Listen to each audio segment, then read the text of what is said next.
চারিদিকে শুধুই বনভূমি, আর তার মাঝখান দিয়ে জলপথে লঞ্চে করে 3 দিনের সফর কাটিয়ে আজ ফেরার পালা। মনটা খারাপ হলেও এবারের মতো বিদায় জানিয়ে বলে গেলাম আবার আসব। নমস্কার, আপনাদের বন্ধু অর্পিতা চলে এসেছি এবারের মতো সুন্দরবনের শেষ ভিডিও নিয়ে। আশা করছি আপনারা সকলে ভালো আছেন। পৃথিবীর সবথেকে বড় এই ম্যানগ্রোভ অরণ্যে কীভাবে আসবেন, কোথায় থাকবেন, কি দেখার আছে, খরচই বা কত, ভাবে যোগাযোগই বা করবেন, সমস্তটাই আলোচনা করেছি আগের দুটো ভিডিওতে। যারা দেখেননি তারা দেখে নেবেন। আর এই ভিডিওতে থাকবে আমরা যেই লঞ্চে থাকতে থাকতেও একটা পরিবারের মতন হয়ে গেছি, অচেনা মানুষগুলো চেনা পরিচিত হয়ে গেছি, তাদেরই কিছু কথা। আর তার সাথে এরা তো দেখাবেও আর একটা স্পট, লোকনাথ বাবার আশ্রম, সেখানেও যাব, আপনাদেরকে দেখাবো। বেরোনোর জন্য সকাল সকাল সব রেডি হয়ে একে একে বেরোচ্ছি আমরা। এবার এই হোটেলটাকেও বিদায় জানিয়ে এই ভিডিওটা শুরু করলাম। তবে হোটেলটা নিয়ে প্রথমেই একটা কথা বলি। হোটেলটা পরিষ্কার, তবে আরেকটু পরিষ্কার হলে মনে হয় আরও বেশি ভালো হতো। আর একটা বড় অসুবিধা যেটা আমি শুনেছি, যে কটেজগুলোতে 2টো করে রুম আছে এক একটা কটেজে, মাঝের দেওয়ালটা মনে হয় খুবই পাতলা, কারণ এ ঘর ও ঘরের সমস্ত কথাই শোনা যাচ্ছে। এটা কিন্তু খুবই খারাপ। এরপর আমরা বেরিয়ে পড়লাম। এই পাখিরালয়ে অনেক হোটেল আছে বা হোমস্টেও তৈরি হচ্ছে। আপনারা চাইলে লঞ্চে ছাড়াও যদি কেউ আসতে চান তাহলেও আসতে পারবেন, আমি আগের ভিডিওতে বলেছি। যারা সেই ভিডিওগুলো দেখেননি দেখে নেবেন, আমি ডেসক্রিপশানে লিঙ্ক দিয়ে দেব। সবাই লঞ্চে চলে আসতেই লঞ্চ ছেড়ে দিল। পাশেও একটা লঞ্চ কিভাবে ধাক্কা খেয়ে গিয়ে ডুবে যাচ্ছে একটু একটু করে। তবে আমি ওটা আগে দেখাতে পারিনি, কারণ আগে খেয়াল করিনি ওটাকে। আজকে আমাদের লঞ্চ আলাদা। 2 দিন যে লঞ্চে ঘুরলাম সেটা নয়, ওটা আপনজন ছিল। আর এই লঞ্চটা আলাদা দিয়েছে, এটার নাম হচ্ছে তুফান। সবাই রীতিমতো বসে পড়েছি। সবাইকারই একটু একটু মনটা খারাপই হচ্ছে। যেমনই হোক 3 দিন সবাই একসাথে ছিলাম, এবার ফেরার পালা। আজকে এখন ভাটা চলছে। কালকে যখন বিকেলে এখান দিয়ে ফিরছিলাম তখন এই গাছগুলো ডুবেছিল। এখন এই শেষ মুহূর্তে মনে হচ্ছে যদি একবার বাঘের দেখা পেয়ে যায়। আমরা চাইছি একবার বাঘের দেখা পেতে, কিন্তু যারা মাছ ধরতে মধু পাড়তে যায় তারা সবসময়ই চায় যেন বাঘ কুমিরের দেখা না পায়। মানুষের প্রয়োজন অর্থে চাওয়া পাওয়ারও কতটা পরিবর্তন হয়, তাই না? এবার টিফিন দিয়ে দিল লুচি আর তরকারি, আর সকালে হোটেলেই চা বিস্কুট দিয়েছিল। এই লঞ্চটারও নিচেটা আপনাদের দেখিয়ে দিই। আগের লঞ্চটাতে 4টে খাট মতো করা ছিল, আর এই লঞ্চটাতে 6টা রয়েছে। ওইটার থেকে মনে হচ্ছে এইটার ব্যবস্থাটা বেশি ভালো। আয়না, বেসিন রয়েছে, ওইদিকে কিচেনটা রয়েছে আর মোটরটা রয়েছে চালানো। আর এইদিকে মানে ওইখানটায় টয়লেট, আর ওপর থেকে নাবার সিঁড়িটাও ওইদিকেই। আগের লঞ্চটা দেখাতে গিয়েও বলেছিলাম যে এই জয়েন্টগুলো খুব সাবধান, অনেকেই হোঁচট খেয়ে যাচ্ছে। হ্যাঁ, এটা কিন্তু খুব সাবধানে পার হবেন। আর বাথরুমটাও দেখিয়ে দিই। দেখুন, বাথরুমের সমস্ত ব্যবস্থাই আছে, ভালো পরিষ্কার থাকলেই হলো। লঞ্চের পেছন দিকেও একটা করে বাথরুম থাকে।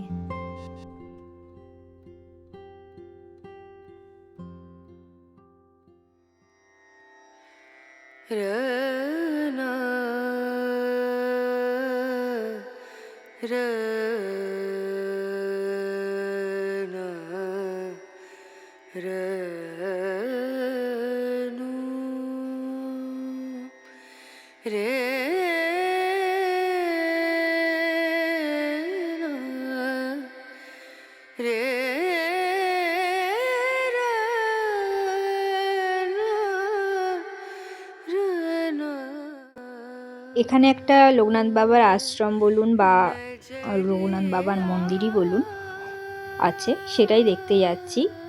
এখানে বাবা আসেননি, মানে লোকনাথ বাবা আসেননি, তার শিষ্য সুধানন্দ ব্রহ্মচারী এসেছিলেন, তিনি এটা তৈরি করেছিলেন।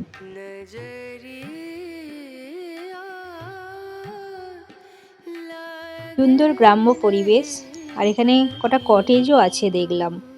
দেখাচ্ছি আপনাদের সবই। এটা রয়েছে বিনা গেস্ট হাউস, এখানেও থাকার ব্যবস্থা আছে।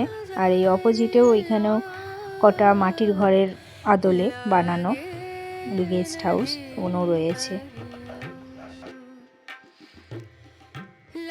দেখা যাচ্ছে লোকনাথ বাবার আশ্রমটা। খুব বেশি দূর নয়, 5 থেকে 7 মিনিট মতো হাঁটা পথ, কিন্তু ভালো লাগবে হাঁটতে। এখানে সব ধান চাষ হয়, এখন সবে ধান কাটা চলছে।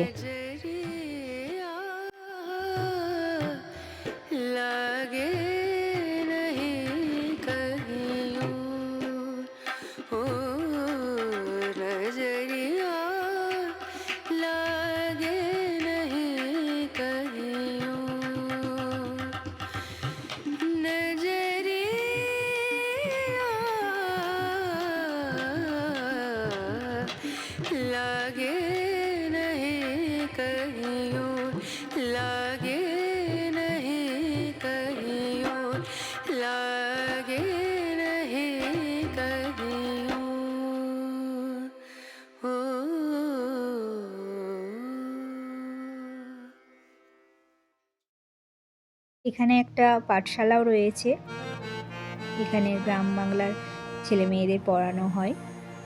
চলুন দেখি ভেতরটা।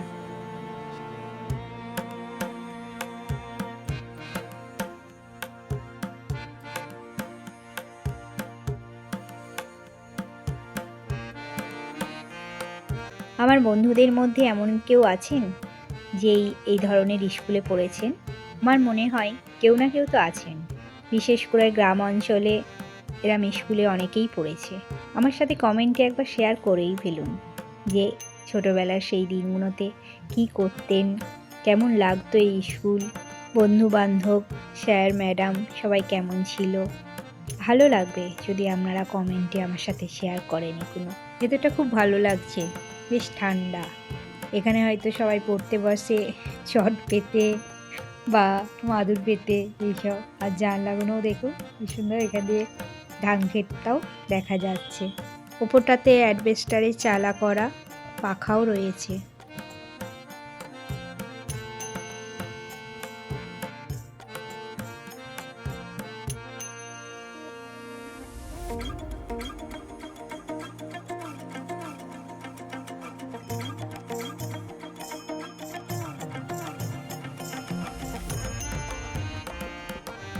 এই মন্দিরটা আসার রাস্তাতে এগুলো সব বসেছে, কিছু কিছু চাট, তার মধ্যে আবার মধু বিক্রি হচ্ছে।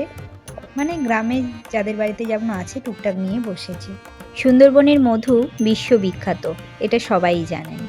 এখানে খোলসে আর সিঙ্গুর গাছ আছে, যাদের মধুর টেস্ট অনেক বেশি। এই মৌলিরা অনেক কষ্ট করেই মধু বেড়ে আনে। এর থেকে জানতে পারলাম এই গ্রামটা হচ্ছে বিজয়নগর। একজন কামরাঙার চাট খেতে শুরু করে দিয়েছে। চলুন খেতে খেতে এবার লঞ্চের দিকে যাওয়া যাক। এখানেই আবার দেখতে পেলাম এক জায়গায় কাঁকড়া বিক্রি হচ্ছে, তবে কাঁকড়া নেওয়ার ইচ্ছা ছিল, খুব ছোট ছোট কাঁকড়াগুলো, বড়গুলো শেষ হয়ে গেছে বললো, আর নিলাম না তো ছোটগুলো। আর এই দেখুন খেজুর গাছ, এইগুলো এই যেমন কাটা কাটা, এগুলোই মানে রস বের করেছে বলে এরকম কাটা কাটা হয়ে গেছে। এই জায়গাটা অনেক কিছু চাষ হয়েছে, কপি, পালং শাক, হচ্ছে লাল শাক, এগুলো সব চাষ হয়েছে। এবার এদিকে চলুন এবার লঞ্চে উঠে পড়ি।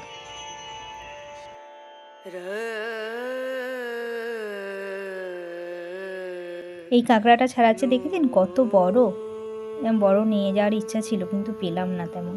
দেখতে দেখতে আমার মনে পড়ে গেল আগে যখন এসেছিলাম বাসে করে, একটু মনে পড়ে কেউ কেউ কাঁকড়া কিনেছে আর কাঁকড়া কিনে ব্যাগে রেখেছিল, ব্যাগটা খুলে গেছে।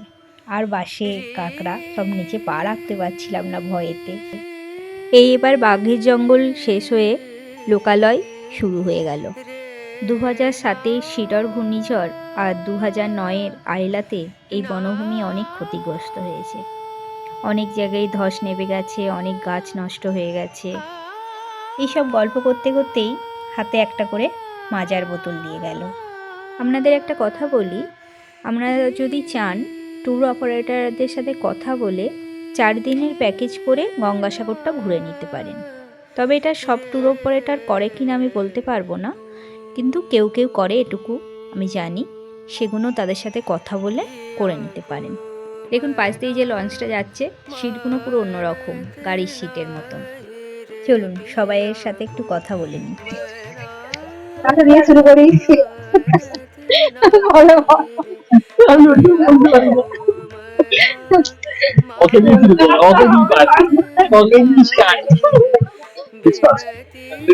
যেখানেই বলো কেমন লাগলো জাস্মিন?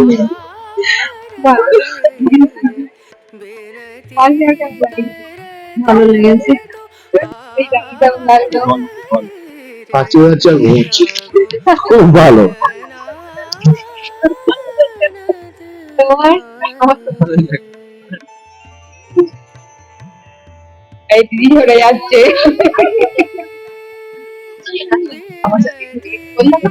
কেমন লাগলো সব? মাসি ভালো লেগেছে? ভীষণ মজা পেয়েছি। আর আজকে মন খারাপ হচ্ছে। হ্যাঁ, একটু মনটা খারাপ হয়ে যাচ্ছে, তো সময় বেরিয়ে যাচ্ছে। ভালো লেগেছে কাকু? খুব ভালো লেগেছে, মানে এরকম জার্নি যে এত সুন্দর এবং এত মনোরম যে বলা যায় না। তারপরে অচেনা যদি একটা গান আছে, স্মৃতি তুমি বেদনা, স্মৃতি তুমি বেদনা, আজিও কাঁদিছে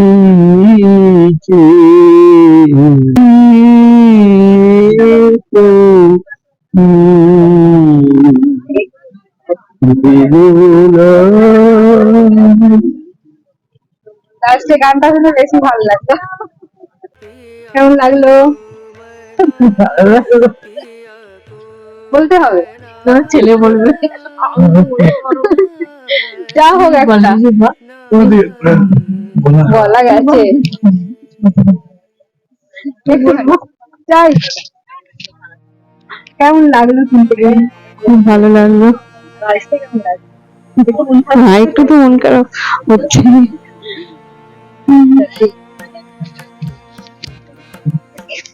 কেমন লাগলো? ভালো লাগলো, খুব সুন্দর লেগেছে। এদের ব্যবহার, হ্যাঁ, আমাদের সবাই একটা পরিবার হয়ে গেছে। কেমন লাগলো? খুব ভালো, খুব সুন্দর, ভালো ঘুরেছি সবাই একসঙ্গে, ভালো হয়েছে। এখন আজকে দিনে বিশেষ করে মনে হচ্ছে যেন একটা পরিবার হয়ে গেছে। হ্যাঁ, পরিবারে। তোমার কেমন লাগলো? আমার সময় মনটা খারাপ। দারুণ লাগলো। সবাইকে মিস করবো, সবাই এবার মনে হচ্ছে আর ভালো লাগছে, আরো একদম ভালো লাগছে। গল্প করার জন্য যেন এক্সট্রা দিন ভালো হতো। তুমি কিছু বলো? ভালো লাগলো, তোমার সাথে আলাপ হয়ে ভালো লাগলো। আর একসাথে হয়েছে তো, এটা বিকেল বেলা তুমি সবাই আলাদা। সেটাই, আবার যে যার যাই। খুব ভালো লাগলো, খুব আনন্দ, এনজয় করলাম। 3 দিন একটা কেটে গেল কিভাবে? চলে যাচ্ছে, মনটা খারাপ লাগে। এখানে তো অভিজ্ঞতা ভালোই হয়েছে, খুবই ভালো লেগেছে। ন্যাচারাল লাভ, ওয়েদার, খাওয়া দাওয়া সবই ভালো, শুধু হোটেলটা একটু খারাপ লেগেছে। তাছাড়া খুব খারাপ। আর তুমি কিছু বলবে? শর্ট টাইমে যদি বোটিং, জল স্থল যারা ভালোবাসে সুন্দরবন আসতে পারে। সুন্দরবনে জলের পরিবেশটা খারাপ লাগবে না, একটু নিরিবিলির মধ্যে, শান্ত জায়গা। আর যারা একটু দ্বীপের মধ্যে আসতে পছন্দ করে তাদের জন্য আইডিয়াল। পশ্চিম বাংলার মধ্যে পড়ছে, বাঙালি হিসেবে তো আসা যেতেই পারে। আর সবচেয়ে বড় কথা, নতুন একটা ফ্যামিলি মেম্বার হতে পারলাম, এটার জন্য ভালো লাগছে। দেখা যাক। Thank you. যারা জঙ্গল পছন্দ করে তারা অবশ্যই আসতে পারে। আর একটু দুঃখের বিষয়, যদি বাঘটা যদি জঙ্গল দেখা যেত খুব আনন্দ হতো। একটু আনন্দ হলো, আমরা দুটো কুমির দেখেছি। হ্যাঁ, দুটো কুমির দেখে সেটা আনন্দ হয়েছে। আর হরিণটা দেখতে পেয়েছি, আর বাঘটা যদি দেখা যেত আরো বেশি এনজয়। মাইক্রোফোনটার গন্ডগোলের জন্য আপনাদের কথাগুলো বুঝতে বা শুনতে খুবই অসুবিধা হয়েছে, আমি জানি, কিছু করার নেই। যাই হোক, আজকে লাঞ্চটা দেখিয়ে দিই। আলু ভাজা, তারপরে মাছের মাথা দিয়ে বাঁধাকপি, আর আজকে সব থেকে স্পেশাল, শীতের দিনে এটা বেশি, কাঁকড়ার কারি। তারপর ডাল আছে, আর এদিকে ভোলা মাছের ঝাল, চাটনি, পাঁপড়। যারা তরকারি কম খেতে চাইবেন তারা আলু সেদ্ধও খেতে পারবে। আজকে লাঞ্চটা তাড়াতাড়ি করিয়ে দিচ্ছে 12টা নাগাদ। যত তাড়াতাড়ি হবে তত তাড়াতাড়ি আমরা নেমে পড়তে পারবো, আর একটু আগে নেমে পড়লে ট্রেনের ভিড়টা একটু কম হওয়ার চান্স আছে। অনেকে এখানে ভাবতে পারেন ফ্যামিলি নিয়ে আসা কি সেফ? ফ্যামিলি নিয়ে আসা পুরোপুরি সেফ। দেখছেন সবাই ফ্যামিলি নিয়েই এসছে, কোনো অসুবিধা নেই। আমার কিছু অভিজ্ঞতা আপনাদের সাথে শেয়ার করি আজকে। আমার যতদূর মনে হয়েছে সমস্ত সুন্দরবন ট্যুর অপারেটরদের খাওয়া দাওয়া বা সমস্ত ব্যবস্থা প্রায় একই। হ্যাঁ, তার মধ্যে তো কিছু তফাৎ তো থাকবেই, তবে অন্যদের রান্নার স্বাদ বা ব্যবহার কেমন ছিল বলতে পারবো না, কিন্তু এই লঞ্চে সবই খুব ভালো ছিল। আমরা গিয়েছিলাম লোকনাথ ট্রাভেলসের সাথে। ট্যুর অপারেটরদের টাকা অনুযায়ী হয়তো হোটেলের এদিক ওদিক হতে পারে, সেটা আমি বলতে পারবো না। এই জায়গাটা দিয়ে পার হচ্ছে, এখানে এত কম জল, সব লঞ্চ ঠেকে যাচ্ছে। আমাদের ড্রাইভারটা খুবই অভিজ্ঞ ছিল, সবাই বাঁশ দিয়ে ঠেলে ঠেলে যাচ্ছে, কিন্তু আমাদেরটাই কিন্তু একবারও ঠেলতে হয়নি, ঠিক পাশ দিয়ে বেরিয়ে গেছে। হ্যাঁ, এই ড্রাইভারটাও মোটামুটি 20-22 বছরের অভিজ্ঞতা নিয়ে চালাচ্ছে বলছিল।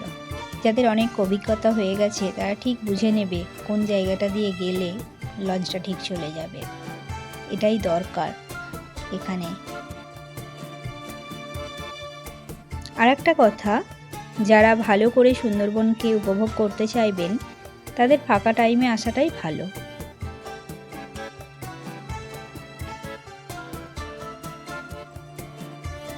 শীতকালে সুন্দরবনের পিক টাইম, বিশেষ করে ডিসেম্বরের মাঝামাঝি পর থেকে জানুয়ারির মাঝামাঝি পর্যন্ত। নিম্নচাপ ছাড়া ওয়েদার ভালোই থাকে, সেই জন্য মানুষ এই সময় বেশি আসে। ওয়েদারের দিক থেকে দেখতে গেলে শীতকালে আসাটাই ভালো। গরমে নিচেটা খুবই গরম হতে পারে কারণ পাখা নেই, তারপরে বর্ষার সময় সব জায়গায় আবার ঘুরতে দেয় না, এটাও একটা সমস্যা। মাটি পেয়ে যাচ্ছে, এতটাই কম জল এখানে।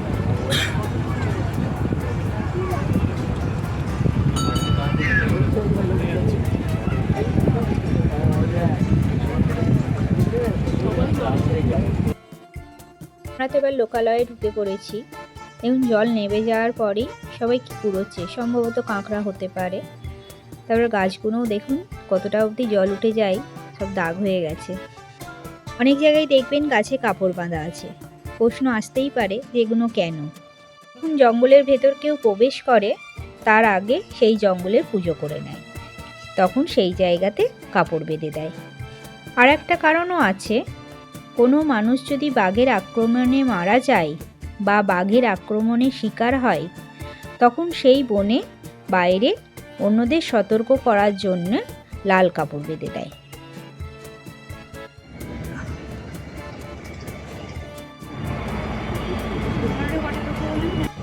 রেডি, এখানে এখন ফটো শুট হচ্ছে।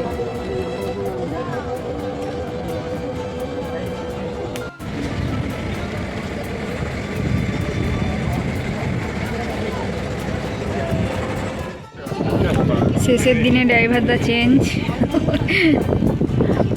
কিন্তু বাসন্তী ব্রিজ, এবার বাসন্তী ব্রিজটা দেখা যাচ্ছে। যত নাবার সময় হয়ে আসছে তত মনে হচ্ছে আরও 1-2 দিন বেশি হলে ভালো হতো। একটু তো মনটা খারাপ, সেটা সব জায়গায় যেখানে বেড়াতে গিয়ে ভালো লাগে সেটা হয়ই অবশ্য। আকাশ আর ভুবন এরা দুজন আমাদের খুব হেল্প করেছে এই কদিন, এরা এই লঞ্চে।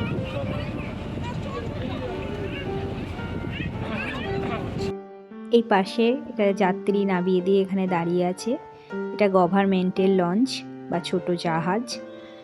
ভেতরে সব থাকার জন্যে রেলের যেমন সিট করা থাকে, থাকতে হবে সেরমভাবেই কেবিন করা আছে।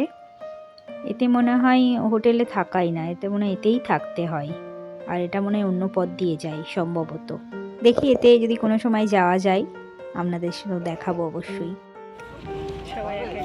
ভিডিওটা এখনো শেষ হয়নি, আপনারা কিন্তু যাবেন না, তবে সুন্দরবনের সফর এখানেই শেষ। ভিডিওটা আপনাদের কেমন লাগলো কমেন্টে অবশ্যই জানাবেন। ভালো লাগলে লাইক, শেয়ার, সঙ্গে যদি নতুন হয়ে থাকেন সাবস্ক্রাইব করতে ভুলবেন না।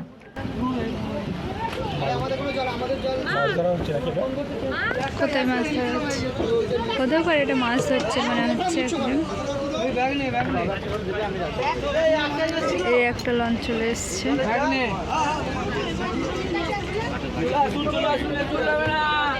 ক্যানিং স্টেশনে চলে এলাম, 3:08 ট্রেনটা ধরবো। এখানে একটা জিনিসই শেষে খারাপ লাগলো, সেটা হচ্ছে অটোগুলো অনেকটা স্টেশনের অনেকটা আগে নামিয়ে দিচ্ছে। ভেতরে আসা যায়, কারণ অনেক লোকেই বা যারা পুলিশগুলো গার্ড দিচ্ছে তারা বললো দিয়ে আসতে, কিন্তু পুলিশগুলো পার হতেই আবার নামিয়ে দিল। এগুলো জানি না ট্যুর অপারেটরদের দোষ না অটোওয়ালাদের দোষ। এদের বাচ্চা আছে, ব্যাগ আছে, তাদের খুব অসুবিধা। ক্যানিং শিয়ালদা লোকালটাও প্রচুর ভিড় হয়েছিল। তারপরে শিয়ালদা থেকে নৈহাটি লোকালটাও এত ভিড়, উঠতে পারলাম না, ছেড়ে দিলাম। পরে আর একটা ট্রেনে এলাম, এসে এই নৈহাটিতে পৌঁছেছি।